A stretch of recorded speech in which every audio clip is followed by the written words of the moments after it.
Hello, my name is Mayor Adina Ishi, and I'm honored to be with you for the City of Berkeley's Annual Holocaust Remembrance Day program. I want to begin by thanking the Holocaust Remembrance Day Committee for their work to bring this important gathering to our community. At a time when we are witnessing attempts to distort or erase history, coming together like this feels more important than ever. Today is not only a time to remember, but also a moment to reaffirm our vigilance.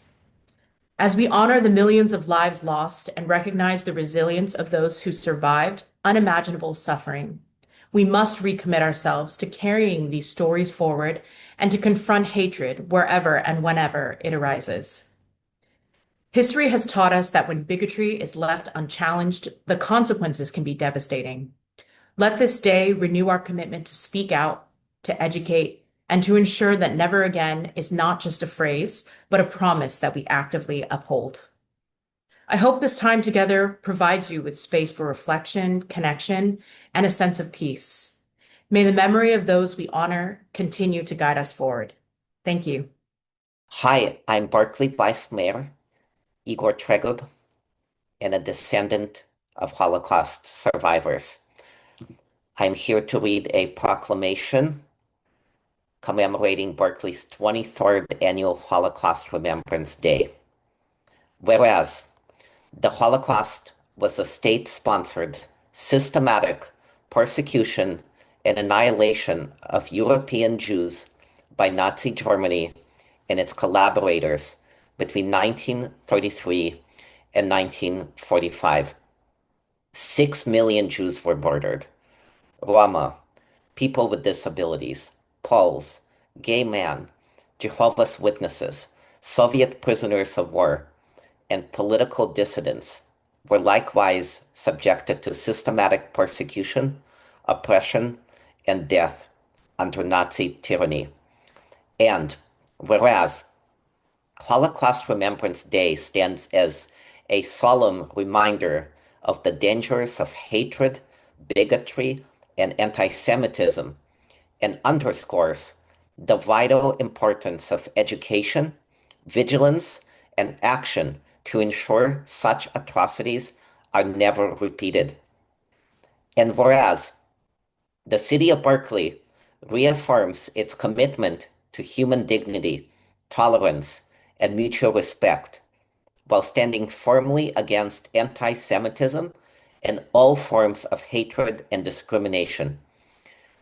And whereas it is our shared responsibility to preserve the truth about the Holocaust as a cornerstone of our collective memory and to honor the resilience and courage of survivors who were able to rebuild their lives. Be it proclaimed that I call upon all residents to join in remembrance of the victims of the Holocaust, to educate themselves about the history of the Holocaust, and to recommit to building a more just, tolerant, and compassionate society free from anti-Semitism and hatred of any kind. My name is Dina Bookstein, and I'm welcoming you on behalf of our program committee. Each year, we light memorial candles remembering family members and friends whose lives were tragically cut short, who were brutally murdered between 1933 and 1945 by a totalitarian regime. I invite our honored survivors and other members of our community to light candles in memory of their loved ones. May their memories be for a blessing.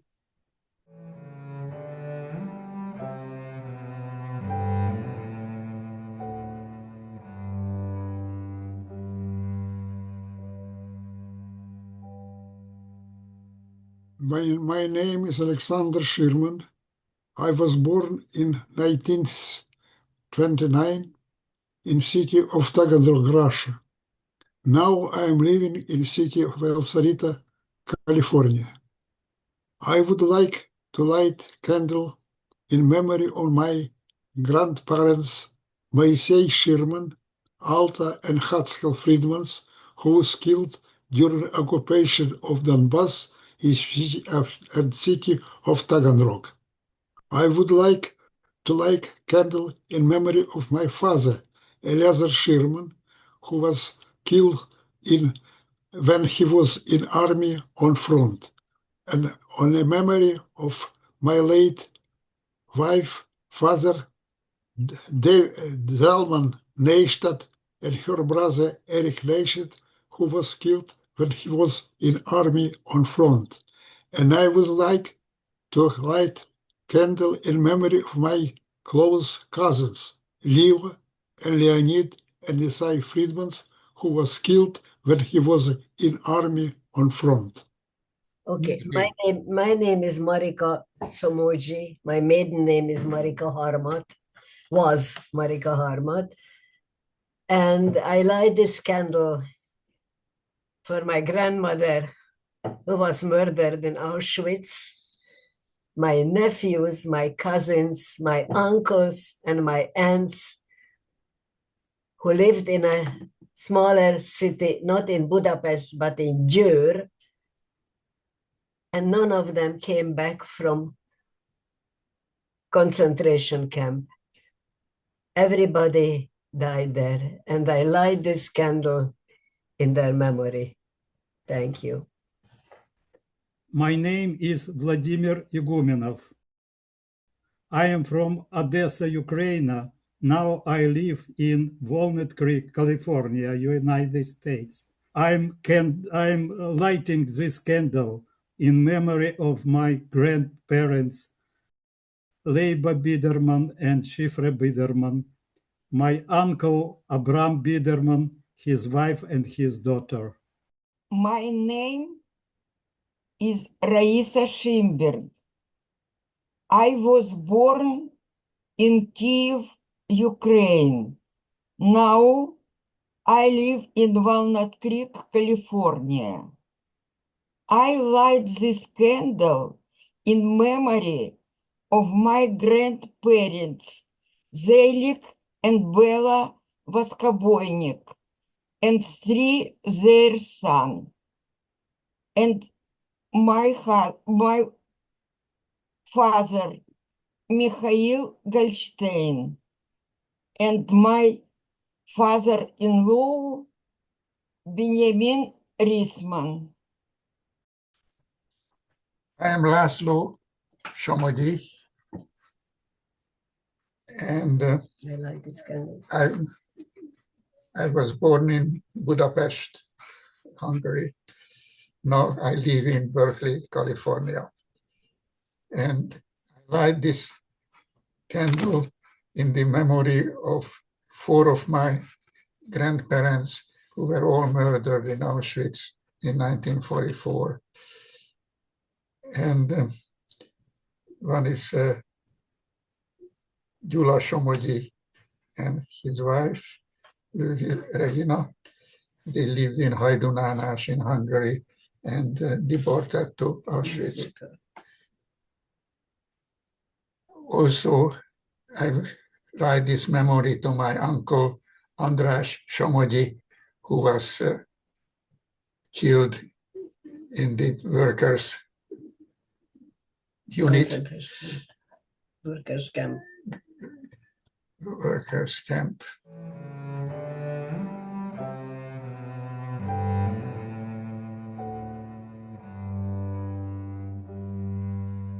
Hello, my name is Rita Clancy. I'm the Director of Adult Services at Jewish Family and Community Services East Bay. I'm here today to introduce our distinguished survivor, Anna Rabkin. It is my absolute honor to introduce her. Anna's life was scarred by war, violence, and loss. Born in Krakow, Poland in 1935, she narrowly survived World War II. Anna was 4 years old, and her brother Arthur was only 7 years old in 1939 when the Nazis invaded Krakow. The family fled to Lvov, which was under the Soviet rule at the time. Lvov was the site of extreme violence, including the systematic murder of almost the entire Jewish population. Only a few hundred Jews survived by 1944 out of almost 200,000. Anna arrived in England on an orphan transport in 1946, and by the age of 18 lived independently in London. Adopted by relatives, she immigrated to New York, and during the years of the Cold War, she worked as a travel agent, specializing in tours to Iron Curtain countries. In the 60s, Anna and her husband settled in Berkeley and raised their 2 children there. In midlife, Anna received a graduate degree in city and regional planning from the University of California, Berkeley. She was subsequently elected to the office of Berkeley City Auditor and served for 15 years. A lover of libraries, her husband and Anna in 1992 wrote Public Libraries, Travel Treasures of the West. And upon retirement, Anna was recruited to lead the Berkeley Public Library Foundation and its successful campaign to raise $4 million to furnish and equip the expanded Central Library. In 2003, Anna received a second degree in history.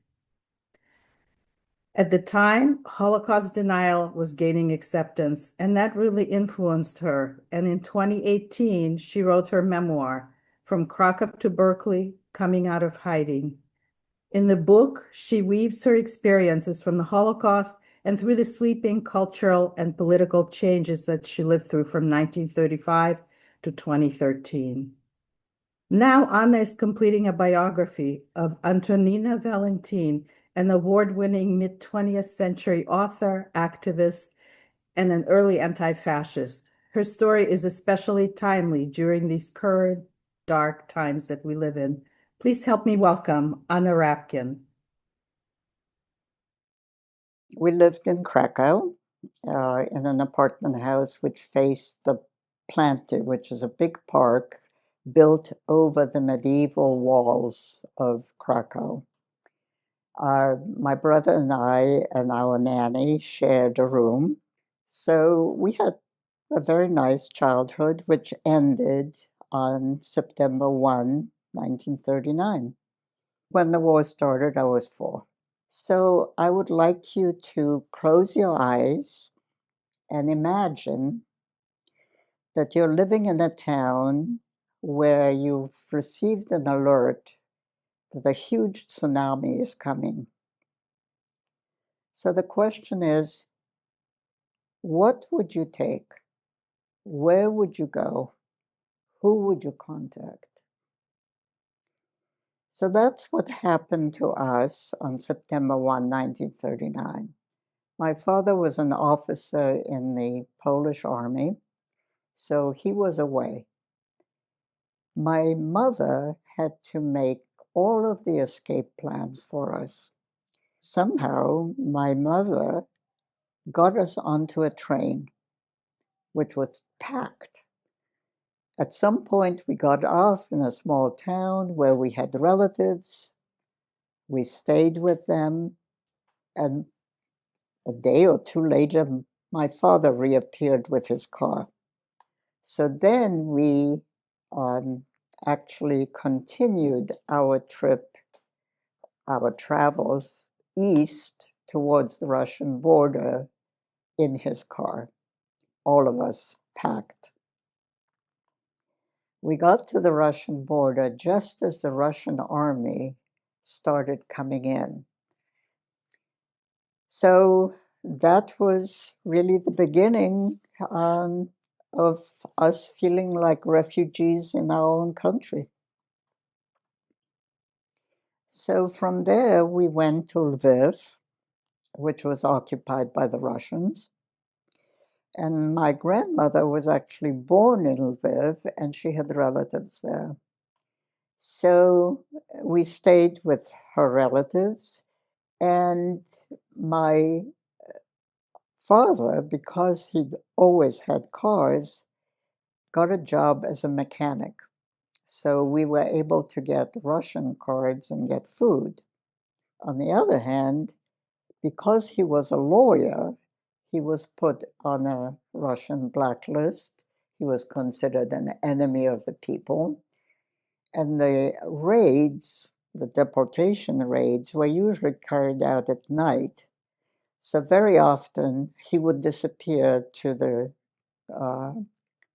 Krishtalovskis. I will say their name as K because it's hard to pronounce it.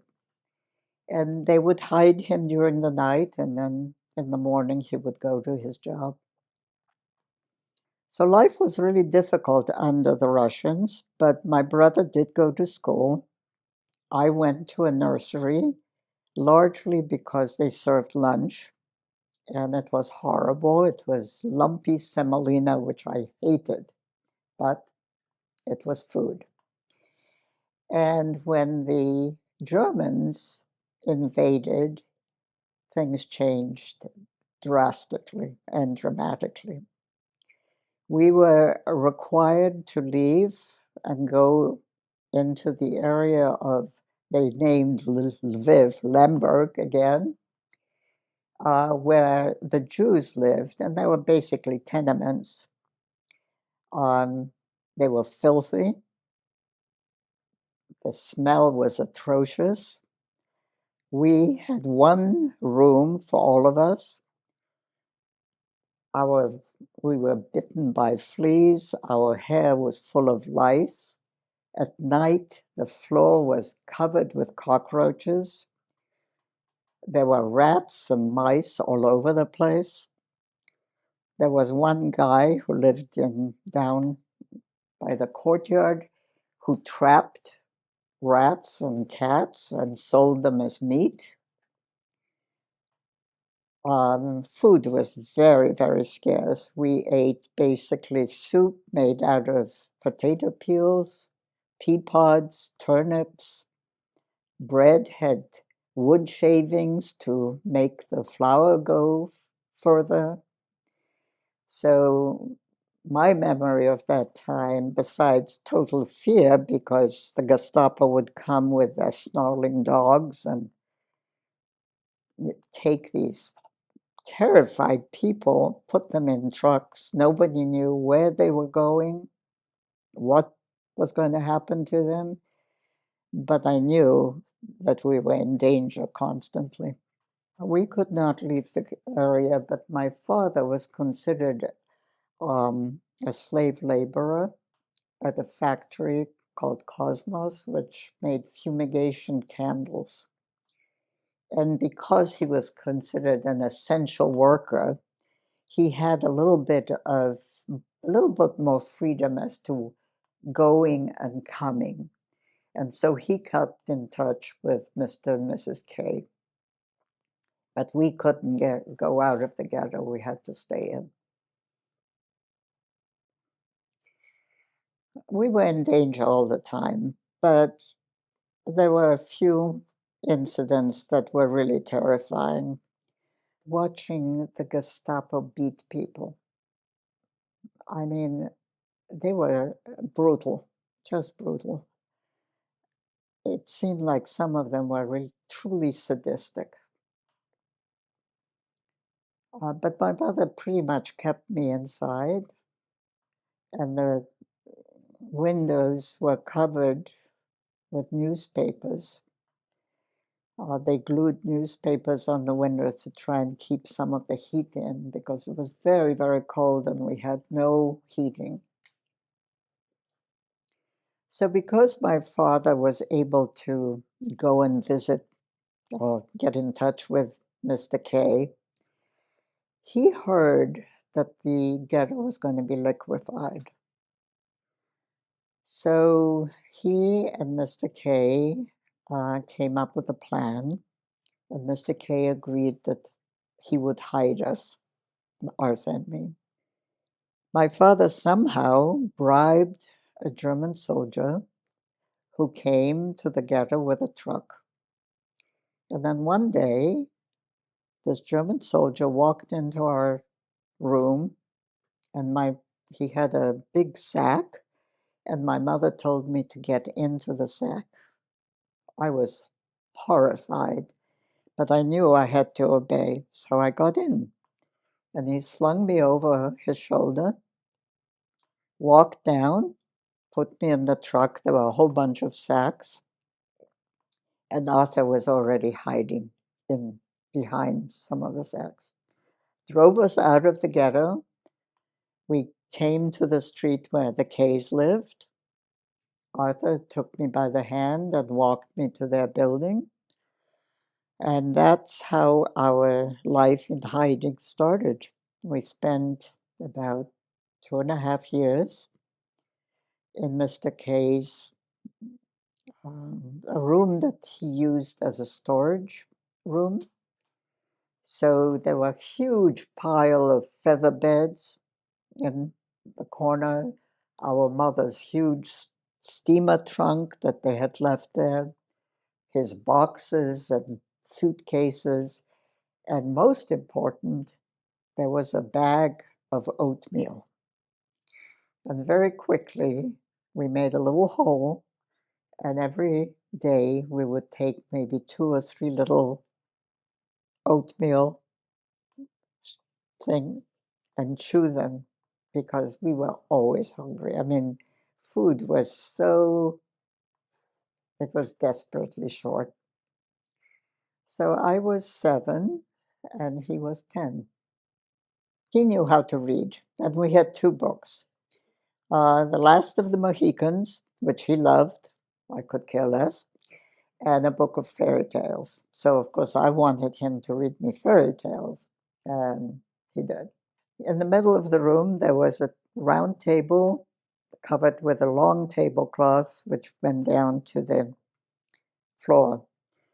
And one year, he told me, "You're not allowed to go under the table." I always loved going under the table and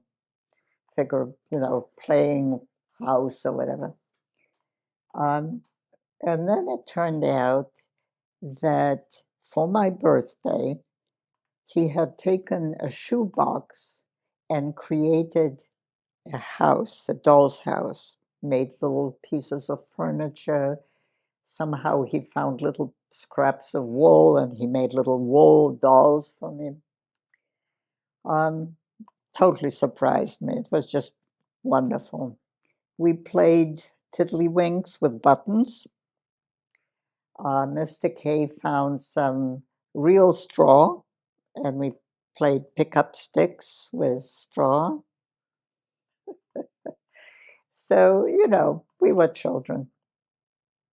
We were afraid all the time because we were told we had to whisper, we had to walk without shoes, But the first that I remember was when a German soldier was was shot on our street, and the Gestapo went through the whole building looking for Jews and potential shooter. Mr. K told us that he would whistle when the Gestapo had searched the floor below us. And at that time, we were to take the back stairs and go to a neighbor downstairs, which we did.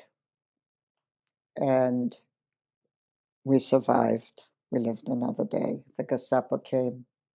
We went in our room. The second time, we think it was the Ukrainian super who hated the Polish Ks, and he wanted a bounty, who told the Gestapo he thought there were Jews in the apartment. That time, we didn't have any time at all. Mrs. K came in and said, "The Gestapo are coming." And my brother brilliantly said, "Just dive under the feather beds." So the 2 of us got under this mountain of feather beds. I couldn't breathe.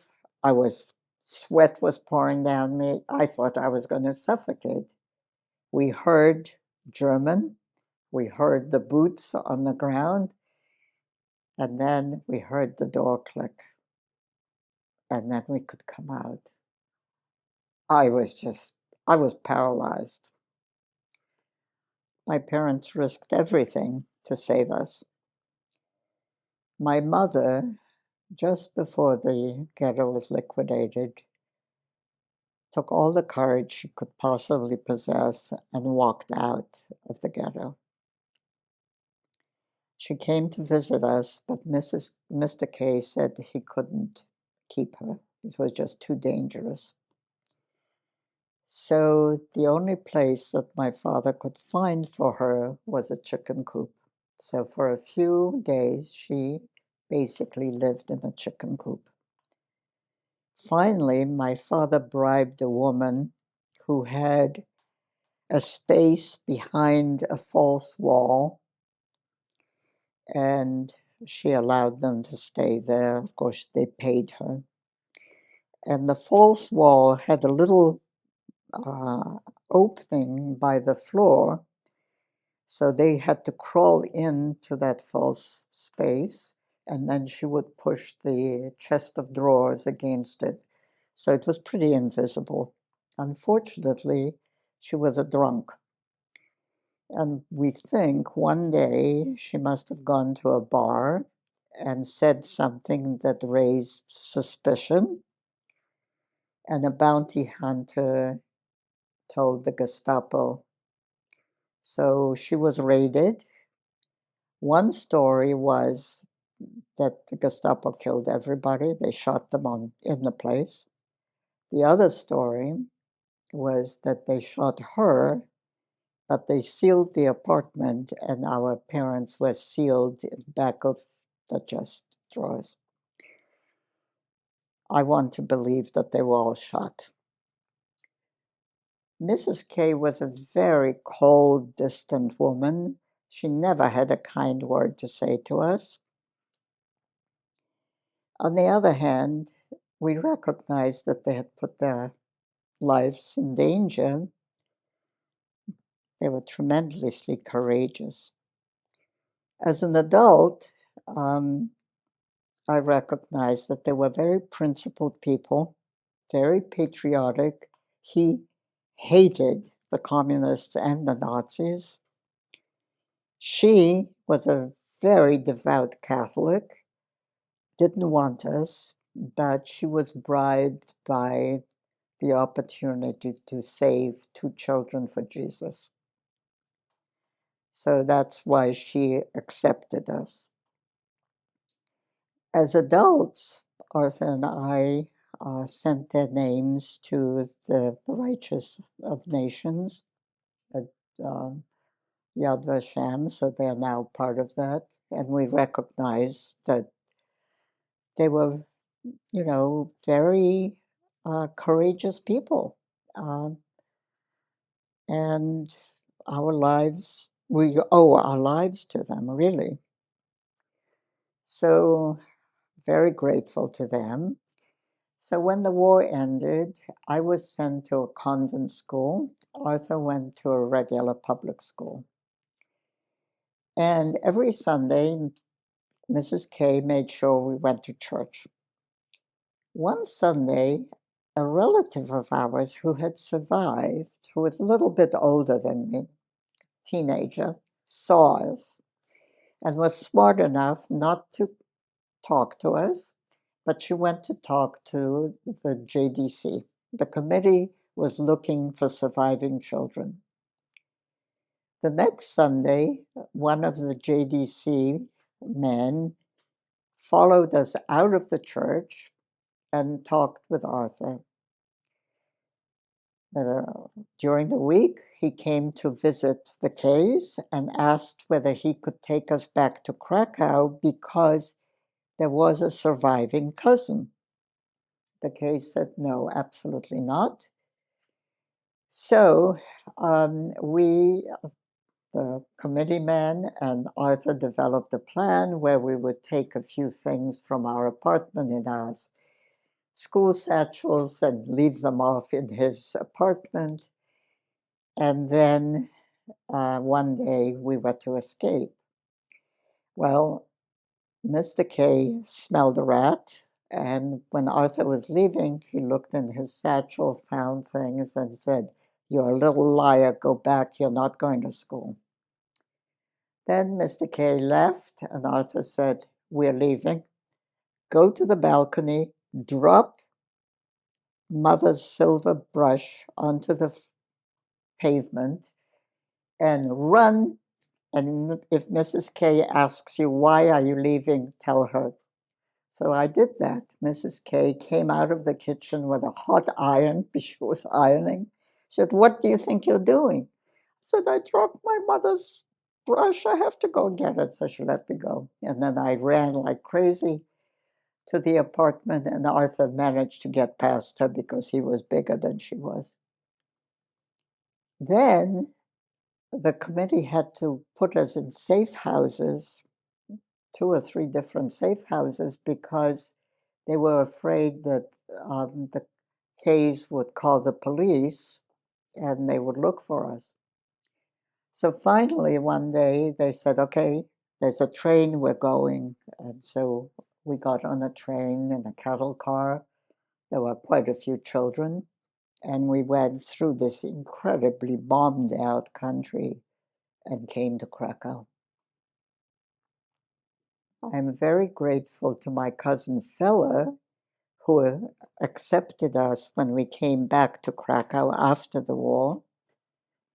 She was already looking after a niece. The niece's father came back from Bergen-Belsen concentration camp. She looked after him. Eventually, my grandmother came back from Siberia, where she had been sent by the Russians, and Fella looked after her. So an incredibly generous, kind, wonderful woman. And then when it was pretty obvious that Poland would continue to be very anti-Semitic, Fella and my grandmother really moved heaven and earth to get us out of Poland. And they were able to get us on an orphan transport, which was organized by Rabbi Solomon Schoenfeld. So we left Poland in November of 1946. And another cousin, one of the 15 who survived the war out of 25, Herta,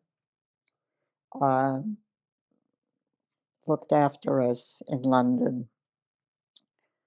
And she was already looking after a brother, 2 younger sisters, and then us again. Incredibly kind. She was like a second mother to me, really. For many years, people asked me to write my memoir, but it was just too hurtful. You know, it was painful to think about the past. And I was part of a wonderful writing group, and they really encouraged me and took me through some very painful parts of my life. And so I wrote From Krakow to Berkeley, Coming Out of Hiding, because I felt my immigrant search to become accepted and belonging was what everybody wants who comes to this country. I mean, this country was built on immigrants. And I thought I had something to contribute. These are quotes from the book. Originally, I thought my survival was due largely to luck. But as I look back, I realized that most of my lucky breaks were the result of people's action. My parents, my brother, the Kristolovskis, and thanks to the JDC, CARE, and HIAS, organizations that helped me after the war, family and friends who cared for me during my rootless years, the community I became part of in Berkeley, my husband and children, my lucky streak continues. The Nazis tried to eradicate me and everyone like me, to erase us from the earth. They tried to convince us that we were worthless. I was scarred, but not destroyed. Slowly, I healed. I learned from my refugee role models about the resilience of the human spirit. I believe that unless people, everyday citizens as well as powerful leaders, are willing to stand up for the ideals that made the US a country like no other, the struggle will be lost to the fearmongers, the greedy, and the domineering. During my life, European democratic institutions were subverted. I lived through the terror of the Holocaust and came of age in England right after the war, a period of political upheaval and the resentment of refugees, comparable to the current wave of immigrant bashing. But engaged people fought back, democracy did progress, civil rights, women's, and environmental movements pushed back against past injustices. My generation witnessed both horror and hope. I hope that our children and grandchildren continue on the ongoing struggle against social and economic injustice.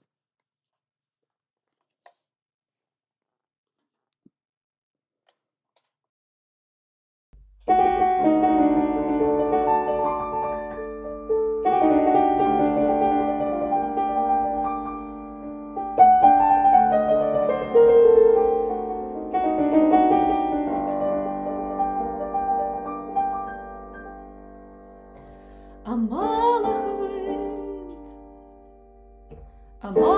wind, und bedeckt die Gras mit Heu. Liebster meiner, ich denk noch dir als Heu. Oh, liebster meiner,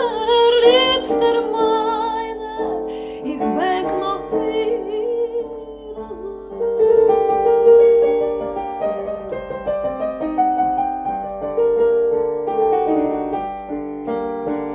Es ist mein Bett mit Buchgebet und ich walger sich auf Streu.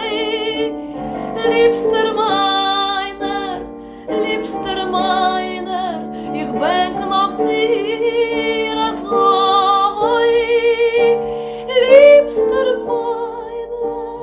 Liebster meiner, ich denk noch dir als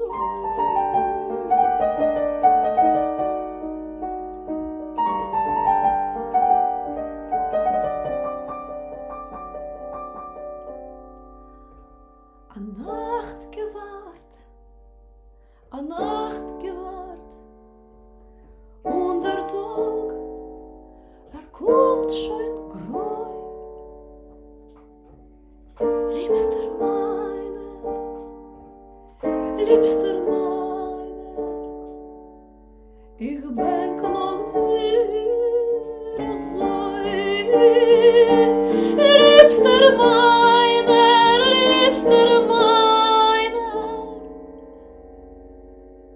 ich denk noch dir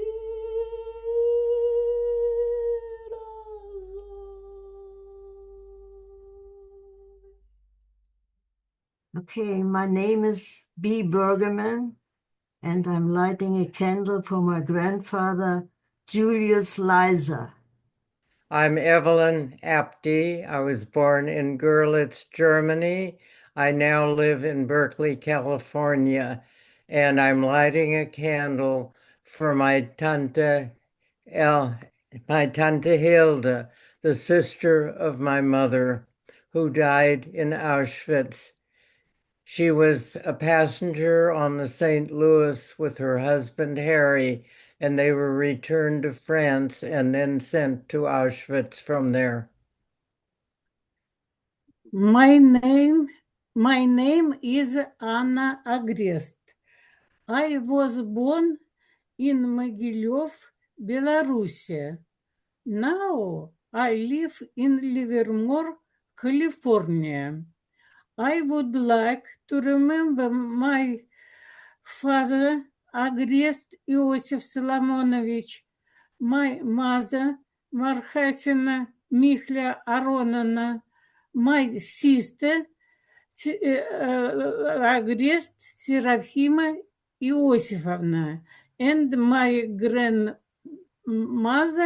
and my grandfather who lived in Belarus before war. My name is Izary Zemtsovsky. I was born in St. Petersburg, Russia. Now I live in Walnut Creek, California. I would like to light a candle in memory of my father, Iosif Zemtsovsky, my uncle-in-law, Zalman Pechatnikov, and my great-aunt, Fruma Berezin, who was burned alive together with her 5 children. May their memory live forever. Thank you. My name is Semen Manyak. I born in Kiev, Ukraine. I live now in Walnut Creek. I light candle of remembrance in memory of the relative of choice who died in the Holocaust.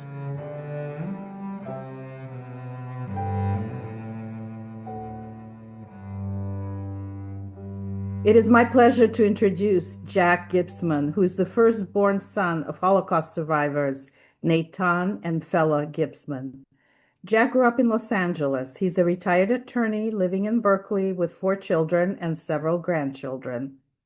For Jack, the Holocaust was not a remote historical event, but a presence that shaped his household, his upbringing, and his identity.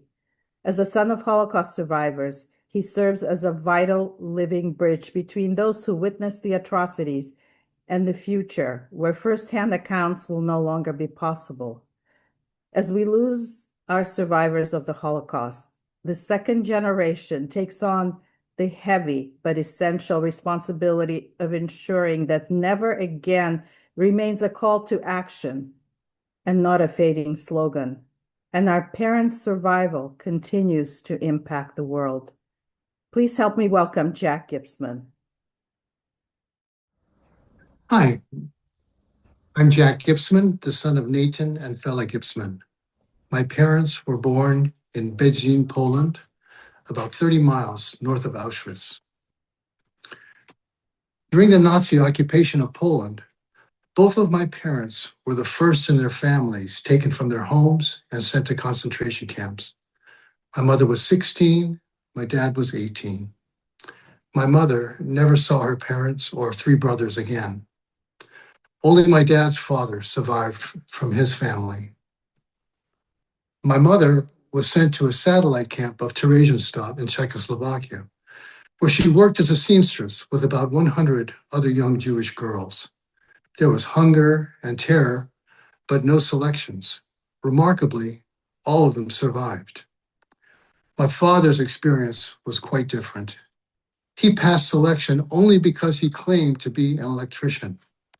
He didn't have any such knowledge. He had only worked in an electrical supply store. He was sent to a satellite camp of Auschwitz for 1 year and later to a satellite camp of Buchenwald. It's a miracle that he survived. He lived by his wits, endured starvation, beatings, bombings, numerous selections, and ultimately a death march. He escaped during that march and survived on his own for a month until the war ended. My parents met in Munich in late 1945. That is where my parents met, fell in love, and married in 1947. After the wedding, they moved to a displaced persons camp in Stuttgart and applied to come to the United States. In 1949, a couple in Lancaster, Pennsylvania sponsored them. They arrived with nothing. My father worked as a janitor and night watchman in Lancaster. A year later, they moved to Detroit, where my father worked on the Chrysler assembly line. I was born there in 1950. In 1953, my mother wanted to move to Los Angeles. My father resisted. He was finally earning steady and decent money. But my mother was persistent. She said she did not survive the concentration camps to live in Detroit's cold weather during the winter and humid weather during the summer. Los Angeles was warm, booming, and full of opportunity. She told my father that even if they had less money and were sometimes hungry, nothing could ever be as bad as what they had already experienced in the camps. My father resisted too long. One day he came home from work and all the furniture was gone. My mother had sold it. She told him they were leaving for Los Angeles the next morning. The aftermath of the move was not easy. My father struggled to find work because the electricians union refused to admit Jews.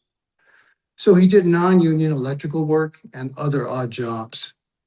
A few years later, the union changed their policy and he was admitted. But that wasn't enough for him. He continued to do small electrical jobs on the side, working evenings and weekends. Eventually, he became an electrical contractor and built a successful business. My mother also worked once my younger brother entered school. Growing up, our home reflected both the trauma of the past and the determination to rebuild. Until I was 5 years old, the only language spoken at home was Yiddish. My parents spoke Polish only when they didn't want me to understand what they were saying. Holocaust survivor organizations formed in Los Angeles, and my parents quickly built a circle of friends. My mother loved hosting, and it seemed that our home was filled with people every Saturday evening and every American holiday. My father sang Yiddish songs, there was laughter and joking, but inevitably, at some point in the evening, the conversation would turn to their experiences during the war. My parents refused to talk about their own experiences with me, but I overheard enough to understand the pain. After those evenings, my mother never slept. The next morning, her eyes were red, and the grief of being torn from her parents returned as if it had happened yesterday. They remained silent about their own experiences until much later in life. After the documentary Shoah aired in 1985, they began to speak.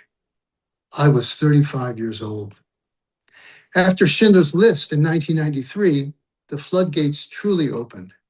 They recorded testimonies, and my father began giving lectures at universities every year, continuing until his early 90s.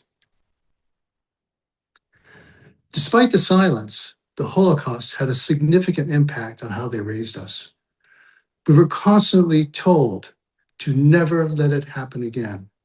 Never again, never again, my father would say with deep emotion. He also reminded us never to forget we were Jews, because someday someone else would remind us. We lived a traditional Jewish life: Hebrew school, bar mitzvahs, and observance of the holidays. My parents did not believe in God. They would ask, where was God during the Holocaust? One day, when we were walking to temple during Rosh Hashanah, I asked my dad why we were going if he didn't believe. He looked up at the sky and said, just in case. They pushed us toward careers that they saw as prestigious and secure. They wanted us to become doctors. My brother did. When I told them I was going to be a lawyer, they were disappointed and said, at least be a dentist. In raising my own children, I passed on the pride of being Jewish, but also provided the warmth and encouragement that I missed. I praised my kids often, hugged them, and encouraged them in every aspect of their lives. All of my children spent time in Israel, and each learned our family's history. I wanted them to know that their comfort was built on a foundation of incredible resilience. If my parents could speak to younger generations, I believe they would express concern about the rise of anti-Semitism today. My father, who lived to be 100, was deeply troubled by what he saw in his final years. He said it reminded him of Poland before World War II. His message never changed. Never forget who you are. Never forget the Holocaust, and do everything possible to make sure it never happens again. With the events of the past few years, we can see how quickly anti-Semitism can grow when it is ignored. The Holocaust teaches us how easily that hatred can become murder. Unfortunately, we are seeing evidence of that today. What I admired most about my parents was their determination to survive and rebuild. They created a family, friendships, community, and a future. They carried unimaginable loss, yet still laughed, hosted, sang, and gave generously to others. Their lives taught me that survival is not just about staying alive. It is about building something meaningful afterward and ensuring that memory becomes responsibility. That is why I share their story, so that younger generations understand not only what happened, but what it means. The fragility of freedom, the danger of hatred, and the resilience of the Jewish spirit. And above all, the message my father repeated so often: never again, never again.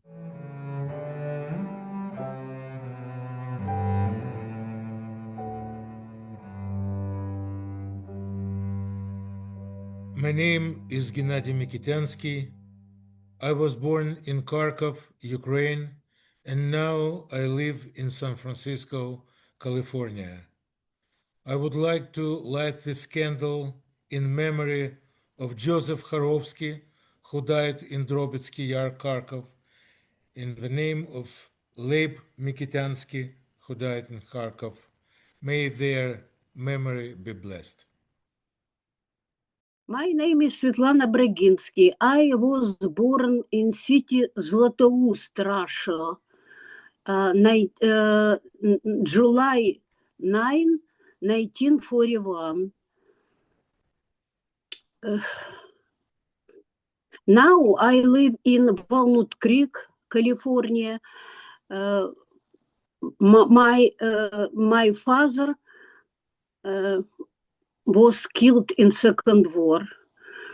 Eva Fuller. I am from Budapest, Hungary. I live in the United States about 70 years. Right now, I live in Danville, California. Anything else? And who do you light your candle for today? All the others who didn't make it. My name is Ilse Eden, and I light a candle for my father, Richard Salomon, and my grandmother, Mariana Salomon, and my best friend, Lottie Hoffman, and my wonderful teacher, Mr. Hirschfeld. Hi, my name is Eva Lucas. I was in Budapest, Hungary, and now I live in Walnut Creek, California. I light this candle in memory of my father, Julius Robert, who was killed on his way to Mauthausen concentration camp, and then also my mother, Agnes, Robert, and then finally my twin sister, Vera Freuton.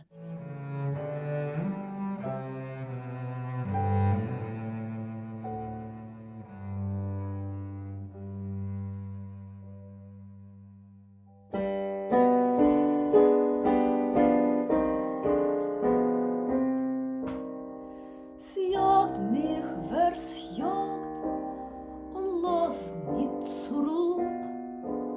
Oh Mama, meine Mamele, wo bist du, wo? Sucht dich dein Sorgeles, ruft dich dein Kind. Sie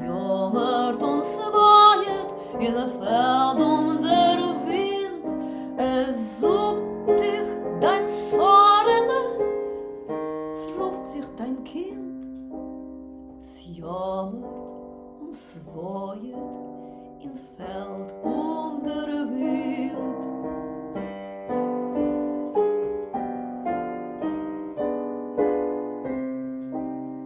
Der Tate nicht verweist, wo ist. Es hat ihm gefangen, a grausamer Riss. Die Nacht schwarz gewesen ist, wenn das ist geschehen. Noch schwarzer das Pohnen meine Mamas gewesen. Die Nacht schwarz gewesen ist, wenn das ist geschehen. Noch schwarzer das Pohnen mein Mamas gewesen.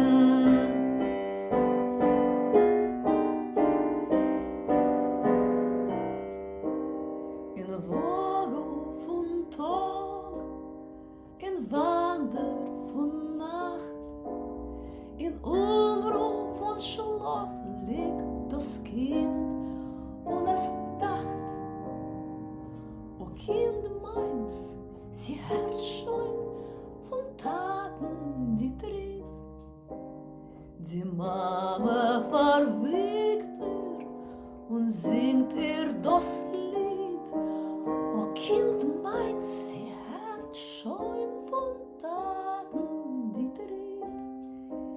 Die Mama verwiegt und singt das Lied.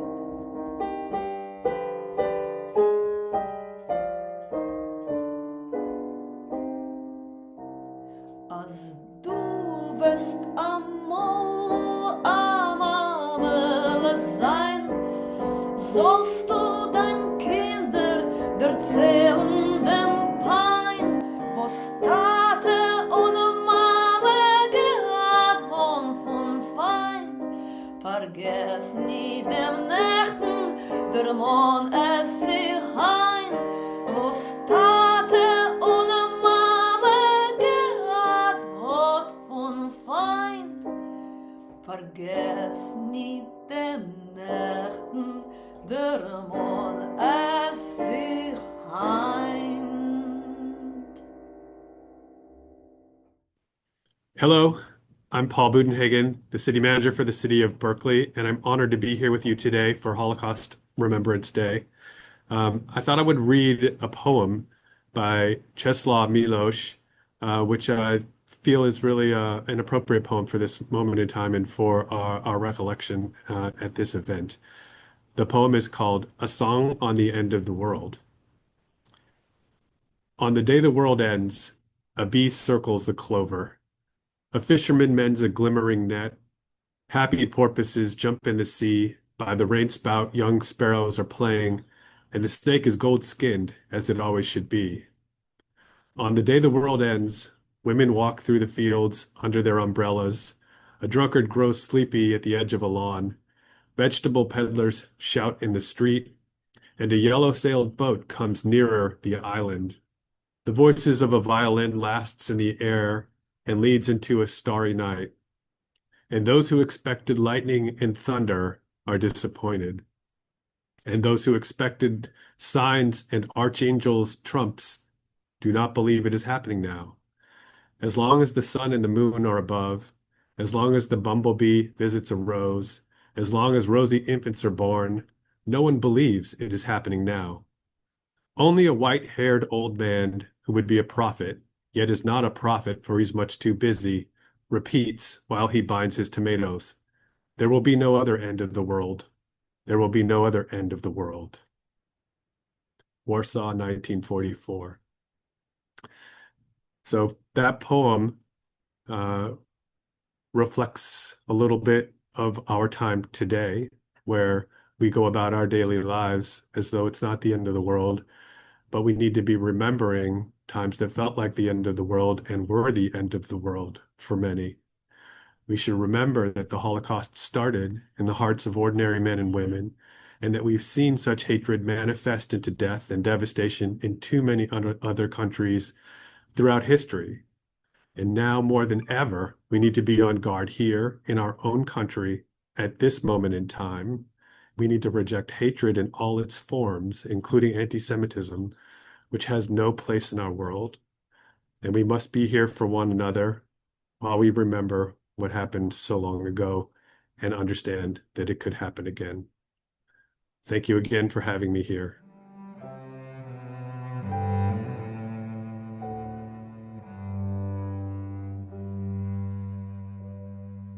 I'm Rita Clancy. I was born in Uzhgorod, Ukraine. I light this candle in memory of my beloved grandparents, Esther and Martin, my aunt Margit, and her small children, including my cousin Kitty. They were deported in the Hungarian transport of 1944 and murdered by the Nazis upon arrival at Auschwitz-Birkenau. Their memory lives on, and we will always remember them. Hi, my name is Diane Wolf. I live in Berkeley, California. I'm lighting this candle in memory of a dear friend, Louis de Groot, and in memory of my great grandmother, whose name is Zerlina Rosenthal. Hello, my name is Dina Bookstein. I live in Berkeley, California. I was born in Detroit, Michigan. I would like to light 2 candles today. One for the 1 million and more children, including many unnamed cousins of mine, who were murdered by the Nazis during the years of World War II.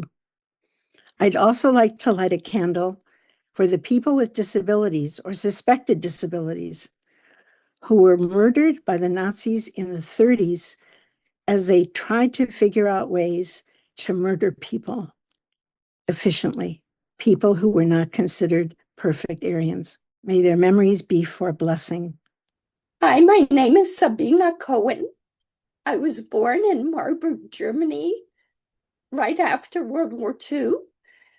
I now live in Oakland, and I'm lighting this candle to remember my Holocaust survivor parents, Abraham and Bertha Albert. My name is Susan Wengrath, and today I light a candle in memory of Walter Wengrath and Oscar Wengrath, who were murdered in extermination camps in 1942. I also light a candle in memory of Helena Wengrath, who took her own life in Vienna in 1941.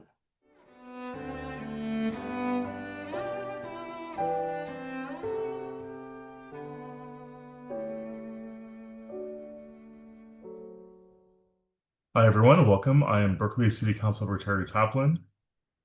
Today, we gathered as a community to remember the 6 million Jews murdered in the Holocaust and the many others who were targeted because of who they were. We also gathered to honor the survivors and families whose stories continue to guide us. Each year, this program reminds us that remembrance is not only about the past, it is about the choices we make every day. It calls us to reject indifference and denial, to speak out against hatred and anti-Semitism in all its forms, and to stand together in defense of human dignity. As fewer first-hand witnesses remain, the responsibility to carry these stories forward belongs to each of us. I would like to thank our distinguished survivor, Anna Rabkin, the Jewish Community Center, and the members of the Planning Committee. And I would like to thank you for being here, for remembering together, and for helping ensure that the promise of never again remains a living commitment in our city, our country, and our world. Thank you.